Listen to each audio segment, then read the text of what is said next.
Hello, good morning class.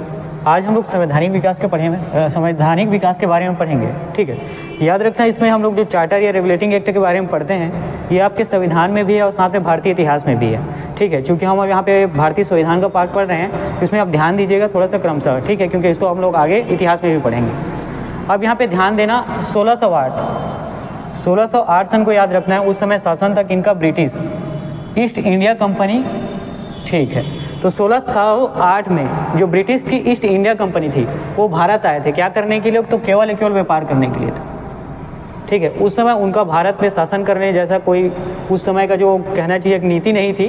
लेकिन 1608 में जब ब्रिटिश आए तो उस समय ब्रिटिश में एक कंपनी आई थी जिसको ईस्ट इंडिया कंपनी कहते हैं, वो व्यापार करने के लिए आई थी और ये भारत आई। उसके पहले हुआ था 1600 में महारानी एलिजाबेथ प्रथम। ये नाम रखना है, नाम याद रखना है कि महारानी एलिजाबेथ प्रथम के चार्टर के द्वारा व्यापार का अधिकार प्राप्त हुआ था। मतलब जो ईस्ट इंडिया कंपनी को व्यापार का अधिकार कैसे प्राप्त हुआ था? तो 1600 के महारानी एलिजाबेथ प्रथम के चार्टर के द्वारा।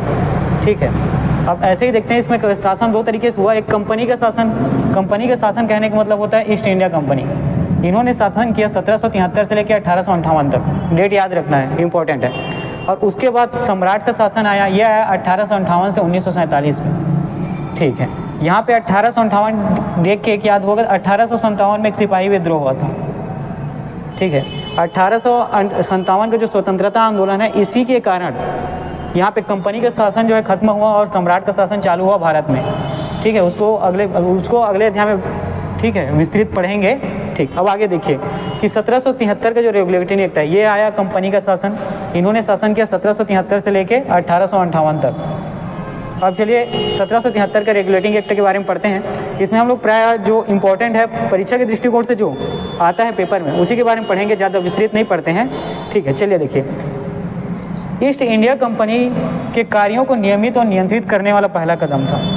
जो 1773 का रेगुलेटिंग एक्ट है उसमें जो ईस्ट इंडिया कंपनी है, ईस्ट इंडिया कंपनी जिस तरीके से अपने कार्य को करती थी उसको नियमित और नियंत्रित करने वाला पहला प्रावधान आया 1773 के रेगुलेटिंग एक्ट में। अब आगे देखते हैं, 1773 के रेगुलेटिंग एक्ट के ही द्वारा कंपनी को प्रशासनिक और राजनीतिक कार्यों को मान्यता प्रदान की गई।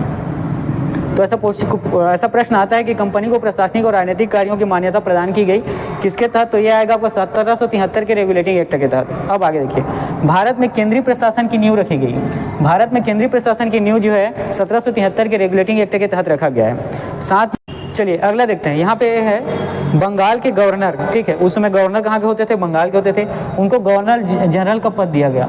मतलब उस समय जो तत्कालीन पद था भारत में ईस्ट इंडिया कंपनी की तरफ में वो था गवर्नर का। तो गवर्नर के पद को बदल कर किया गया गवर्नर जनरल का पद, और ये किया गया 1773 के रेगुलेटिंग एक्ट के तहत। साथ ही जब गवर्नर जनरल का पद जब बनाया गया उस समय उनकी सहायता करने के लिए 4 सदस्यीय कार्यकारी परिषद का गठन किया गया। 4 सदस्यीय कार्यकारी परिषद कहने का मतलब इसमें 4 व्यक्ति होते हैं जो गवर्नर जनरल के कामों में उनकी सहायता करते थे। चलिए आगे देखते हैं, इसमें कहा गया है ठीक है, अब गवर्नर जनरल का पद तो आ गया। तो पहला गवर्नर जनरल कौन था? तो ये पेपर में अक्सर पूछते हैं, उनका नाम है लॉर्ड वारेन हेस्टिंग्स। ये याद रखना है कि पहला गवर्नर जनरल कौन था? तो वो तो लॉर्ड वारेन हेस्टिंग्स।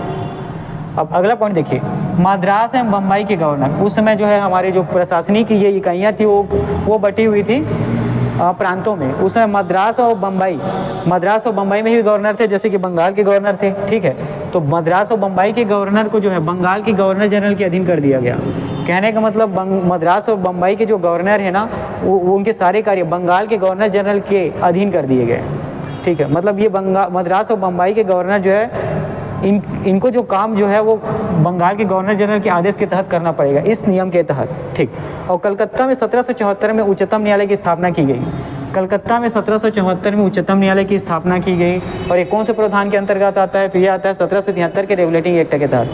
ठीक है, अब यहाँ पे चूंकि उच्चतम न्यायालय का तो गठन किया गया और उच्चतम न्यायालय में अब आए न्यायाधीश, तो वहाँ एक मुख्य न्यायाधीश थे और साथ में 3 अन्य न्यायाधीश। जो 3 अन्य न्यायाधीश थे उनके सहयोगी थे। तो ये पेपर में अक्सर पूछा जाता है कि पहले मुख्य न्यायाधीश कौन थे? तो उनका नाम है एलिजा इम्पे। ठीक है, उनका नाम है सर एलिजा इम्पे। और अगला देखते हैं, कंपनी के कर्मचारियों को निजी व्यापार करने और भारतीय लोगों से उपहार व रिश्वत लेना प्रतिबंधित कर दिया गया। ये बहुत ही इंपॉर्टेंट है, इसको याद रखेंगे। और कौन से रेगुलेटिंग एक्ट के तहत हुआ? तो 1773 के। इसमें कहा गया कि कंपनी के जो कर्मचारी हैं वो जो निजी व्यापार करते थे अपने कामों को छोड़ के, ठीक है, उसको प्रतिबंधित कर दिया गया। साथ ही भारतीय लोगों से जो उपहार और रिश्वत लेते थे, जो कंपनी कर्मचारी जो उपहार और रिश्वत लेते हैं उसको भी प्रतिबंधित किया गया है। क्या किया गया? 1773 के रेगुलेटिंग एक्ट के तहत। अब क्वेश्चन देखिए पूछा गया है कि कलकत्ता में सर्वोच्च न्यायालय का स्थापना का प्रावधान ये किसके कौन से रेगुलेटिंग एक्ट के अंतर्गत आता है? तो ये आता है आपका 1773 के रेगुलेटिंग एक्ट के तहत। साथ में जो मुख्य न्यायाधीश बने वो पहले मुख्य न्यायाधीश का नाम पूछा जाता है, तो उनका नाम जो है यहाँ पे एलिजा इम्पे है। साथ ही इसमें पूछा जाता है कि कंपनी के कर्मचारी के निजी व्यापार करने और भारतीय लोगों से उपहार और रिश्वत लेना, मतलब उपहार और रिश्वत लेना साथ ही निजी व्यापार करने को प्रतिबंधित किया गया। ये 1773 के रेगुलेटिंग एक्ट के तहत ही किया गया है। पहले गवर्नर जनरल के बारे में पूछा जाता है, ये आपके लॉर्ड वारेन हेस्टिंग्स हैं। साथ ही ये पूछा जाता है कि मद्रास और मुंबई के गवर्नर, ठीक है, बंगाल के गवर्नर जनरल के अधीन कर दिए गए, ये भी याद रखना है। साथ में आपको एक चीज़ और याद रखना है कि केंद्रीय प्रशासन की नींव जो है 1773 के रेगुलेटिंग एक्ट के तहत ही मतलब इसकी रखी गई थी। और दो चीज़ और ध्यान देना कि कंपनी का शासन ये 1773 से लेकर 1858 तक हुआ। उसके बाद क्या हुआ था? 1857 में स्वतंत्रता आंदोलन हुआ, जिसके बाद कंपनी का शासन जो है पूरी तरीके से छीन के सम्राट ने अपने हाथों में ले लिया और सम्राट ने 1858 से 1947 तक शासन किया है। ठीक है, चलिए यहीं पे आज का क्लास यहीं पे रखते हैं, फिर अगला क्लास नेक्स्ट टाइम, है ना। चलिए कंटिन्यू करते हैं, है ना। अभी हम लोग कंपनी का शासन ही देख रहे हैं जो 1773 से लेकर 1858 तक था। ठीक, अब पिछला हम लोग पढ़े थे 1773 का रेगुलेटिंग एक्ट। अब आगे बढ़ते हैं 1781 में। ठीक है, तो 1773 के बाद 1781 में संशोधन अधिनियम आया। संशोधन अधिनियम के कहने का मतलब क्या है? जो 1773 का रेगुलेटिंग एक्ट है उसमें जो खामियां थी, है ना, जो खामियां थी उसको दूर करने के लिए लाया गया था 1781 का संशोधन अधिनियम। तो 1773 के जो रेगुलेटिंग एक्ट के खामियों को दूर करने के लिए पहली बात तो एक चीज़ याद रखना है। दूसरा चीज़ 1781 का संशोधन अधिनियम है, इसको बंदोबस्त कानून या एक्ट ऑफ सेटलमेंट भी कहा जाता है, याद रखेंगे। ठीक है, 1781 के संशोधन अधिनियम को बंदोबस्त कानून या एक्ट ऑफ सेटलमेंट के नाम से भी जाना जाता है। अब इसकी बातों को पढ़ते हैं कि इसमें था क्या। गवर्नर जनरल तथा काउंसिल को सर्वोच्च न्यायालय के क्षेत्राधिकार से बरी या मुक्त कर दिया गया। इसका मतलब कहने का मतलब ये था कि उस समय जो गवर्नर जनरल थे बंगाल के और उनकी काउंसिल मतलब उनके सदस्यों की जो टीम थी उनको सर्वोच्च न्यायालय के क्षेत्राधिकार से बरी या मुक्त कर दिया गया। इनके कहने का मतलब ये कि उनके वो जो उनकी नीति थी, उनके जो कार्य थे, भले ही वो वहाँ की जनता के लिए सही ना हो, ठीक है, तो इसमें जो है जो आम जनता तो कार्रवाई नहीं होती थी। ठीक है, अगला देखते हैं। राजस्व संबंधी मामले और राजस्व से जुड़ी मामले सर्वोच्च न्यायालय के क्षेत्राधिकार से बाहर कर दिया गया।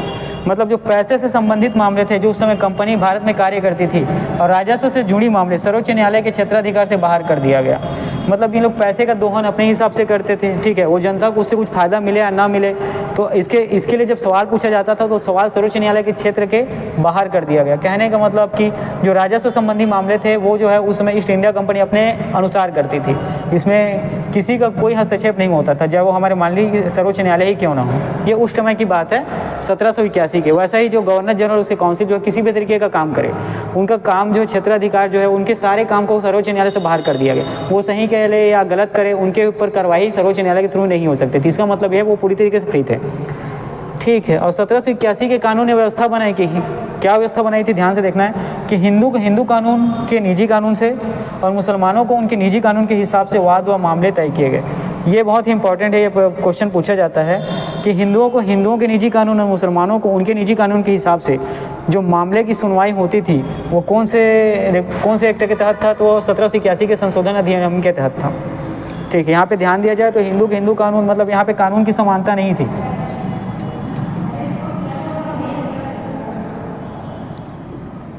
इस प्रावधान ने जो है हिंदू मुस्लिम को बांटने का काम किया। ठीक, चलिए अब आगे देखते हैं 1784 का पिट्स इंडिया एक्ट। 1784 के पिट्स इंडिया एक्ट में कहा गया है कि कंपनी के राजनीतिक और वाणिज्यिक कार्यों को पृथक पृथक कर दिया गया। मतलब कहने का मतलब क्या है कि यहाँ तक कंपनी जो है पहले व्यापार करने आई थी, उसके बाद वो व्यापार करने के साथ वहाँ के जो राजनीतिक मामले हैं उसमें भी हस्तक्षेप देने लगी। अब यहाँ पे चूंकि इनका काम व्यापार करना था, साथ में ही राजनीतिक मामले मतलब शासन करने की ओर था, इसीलिए जो कंपनी जो पहले व्यापार करती थी और साथ साथ राजनीति करती थी उसको दोनों मामले को अलग अलग कर दिया गया, दोनों के लिए अलग अलग बोर्ड का गठन किया गया। अब देखिए इसमें एक निदेशक बोर्ड था जो केवल व्यापारिक मामलों के अधीक्षण की अनुमति थी। जो निदेशक बोर्ड था वो केवल व्यापारिक मामलों के ही, है ना, उनको मतलब कहने का मतलब जो निदेशक मंडल है वो केवल व्यापारिक मामलों की देखरेख करेगी। और ऐसा ही एक दूसरा था जो राजनीतिक मामलों की, इसको बनाया था नियंत्रण बोर्ड ऑफ कंट्रोल, और जो राजनीतिक मामले हैं उसको नियंत्रण बोर्ड ऑफ कंट्रोल ही देखते थे। ये दो अलग अलग निकाय बनाए गए। और हाँ, तो यहाँ पे क्या हुआ व्यापारिक मामलों के लिए निदेशक मंडल एक निकाय बना, और उसी प्रकार राजनीतिक मामलों के लिए बोर्ड ऑफ कंट्रोल एक निकाय बना। तो यहाँ पे हम लोग देखते हैं कि यहाँ पे 2 शासन व्यवस्था बना, कितना, 2 अलग अलग निकाय बने अलग अलग शासन के लिए। तो ये क्या हुआ, द्वैत शासन की व्यवस्था प्रारंभ हुई। तो प्रश्न जब भी पूछा जाएगा कि द्वैत शासन की व्यवस्था प्रारंभ हुई तो किसके तहत, तो 1784 के ईस्ट इंडिया एक्ट के तहत। ठीक है, इसको ध्यान रखेंगे, द्वैत शासन की व्यवस्था प्रारंभ की गई 1784 के ईस्ट इंडिया के तहत। अब अगला देखते हैं, नियंत्रण बोर्ड को शक्ति मिली। ब्रिटिश नियंत्रित भारत में सभी नागरिकों, सैन्य, सरकार और राजस्व गतिविधियों का अधीक्षण एवं नियंत्रण करने के लिए। ठीक है, ये जो नियंत्रण बोर्ड है ना, बोर्ड ऑफ कंट्रोल, इनको शक्ति प्रदान की गई। वो शक्ति किससे मिली, तो 1784 के ईस्ट इंडिया एक्ट के तहत, जिसमें ब्रिटिश नियंत्रित भारत में, ब्रिटिश नियंत्रित मतलब उस समय देखिए 1784 में जो भारत है उसमें ब्रिटिश का नियंत्रण आ गया था। तो ब्रिटिश नियंत्रित भारत कहने का मतलब सभी भारत के नागरिक जो उस समय भारत में थे, जो ब्रिटिश नियंत्रित थे, सैन्य सरकार और राजस्व गतिविधियों का अधीक्षण एवं नियंत्रण, ये किया गया नियंत्रण बोर्ड ऑफ कंट्रोल के द्वारा। और किस प्रावधान के तहत, तो 1784 के ईस्ट इंडिया एक्ट के तहत। इसमें 2 महत्वपूर्ण बातें हैं जिसके बारे में देखते हैं कि भारत में कंपनी के अधीन क्षेत्र को ब्रिटिश आधिपत्य क्षेत्र कहा गया। जो भारत में जो कंपनी थी, जो व्यापार करने के लिए आई थी, उसके अधीन जो क्षेत्र आए उसको ब्रिटिश आधिपत्य क्षेत्र कहा गया। ये कहा गया 1784 के ईस्ट इंडिया एक्ट के तहत पहली बार कहा गया। ठीक, 1784 में पहली बार जो भारतीय क्षेत्र था, जो कंपनी के अधीन था, उनको ब्रिटिश आधिपत्य क्षेत्र कहा गया, ब्रिटिश क्षेत्र कहा गया। दूसरी बात यह है कि ब्रिटिश सरकार ने भारत में कंपनी के कार्यों प्रशासन पर पूर्ण नियंत्रण करना चालू कर दिया। ये कहाँ से चालू हुआ, तो 1784 के ईस्ट इंडिया एक्ट के तहत। किसने, तो ब्रिटिश सरकार ने। ब्रिटिश सरकार ने, यहाँ पे ध्यान रखेंगे, ब्रिटिश सरकार के बारे में बात हो रही है, यहाँ पे कंपनी के बारे में बात नहीं हो रही है। यहीं से ही ब्रिटिश सरकार ने, ठीक है, भारत में कंपनी के कार्य और प्रशासन पर नियंत्रण रखना, पूर्ण नियंत्रण रखना चालू कर दिया। चलिए देखते हैं इसमें क्वेश्चन किस प्रकार से पूछा जाता है। जब कभी 1781 का संशोधन अधिनियम आएगा, है ना, तो इसको बंदोबस्त कानून या एक्ट ऑफ सेटलमेंट भी कहा जाता है। ये चीज़ ध्यान रखना है। तो 1784-81 का जो संशोधन अधिनियम है, इसको संशोधन अधिनियम क्यों कहा गया, क्योंकि ये 1773 के रेगुलेटरी एक्ट में जो खामियां थी उसको दूर करने के लिए लाया गया था। साथ में ये चीज़ देखना है कि गवर्नर जनरल और काउंसिल के सर्वोच्च न्यायालय के क्षेत्राधिकार से बरी या मुक्त कर दिया गया।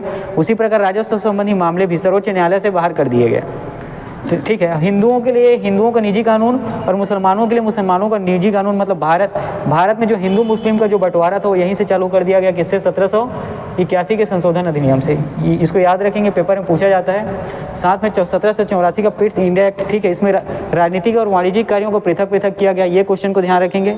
साथ ही यहाँ पे भारत कंपनी के अधीन क्षेत्र को ब्रिटिश क्षेत्र कहा गया। ये पहली बार कहा गया था 1784 के ईस्ट इंडिया एक्ट के तहत।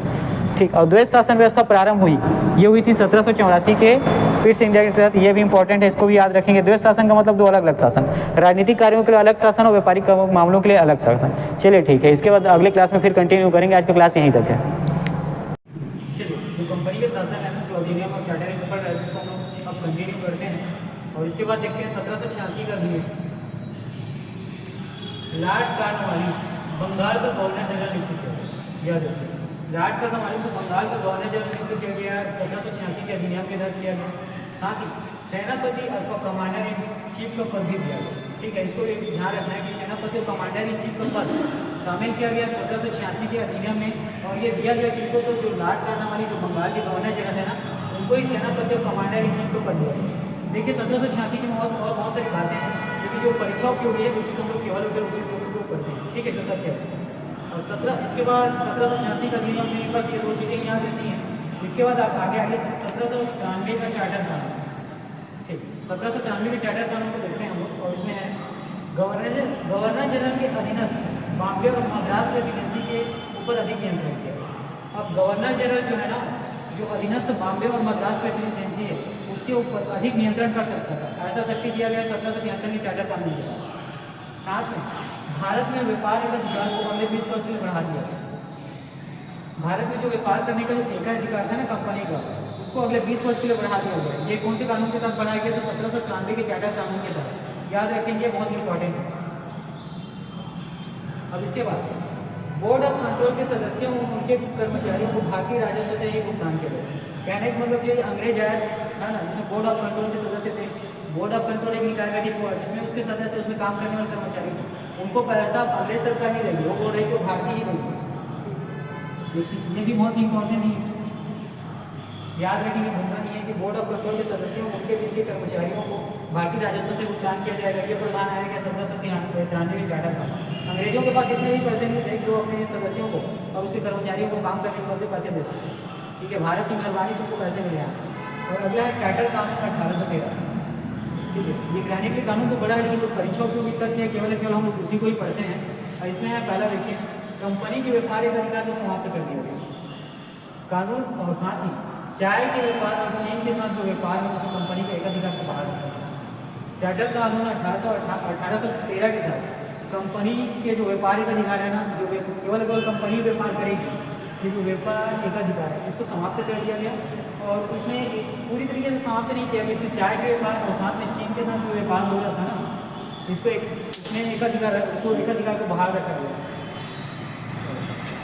चलिए अब देखते हैं, ईसाई मशीनरियों को भारत आकर प्रचार प्रसार करने की अनुमति प्रदान की गई। जो ईसाई मशीनरी थे ना, उनको भारत आकर धार्मिक मामलों में प्रचार प्रसार करने की अनुमति दी गई। ये दी गई चार्टर कानून 1813 के तहत। याद रखिए, बहुत इंपॉर्टेंट है, ये बहुत इंपॉर्टेंट है, याद रखेंगे इस तथ्य को।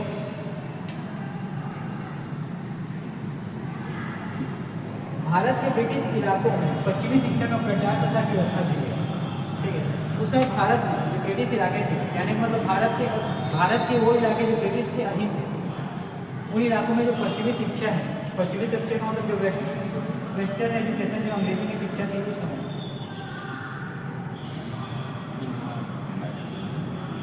सिंपल से शब्दों में कहें तो जो अंग्रेजी शिक्षा का प्रचार प्रसार हुआ, ये वो चार्टर कानून 1813 के तहत। ठीक, और इसके बाद स्थानीय सरकारों को व्यक्तियों पर कर लगाने के लिए कर लगाने के अधिनियम अधिकृत किया।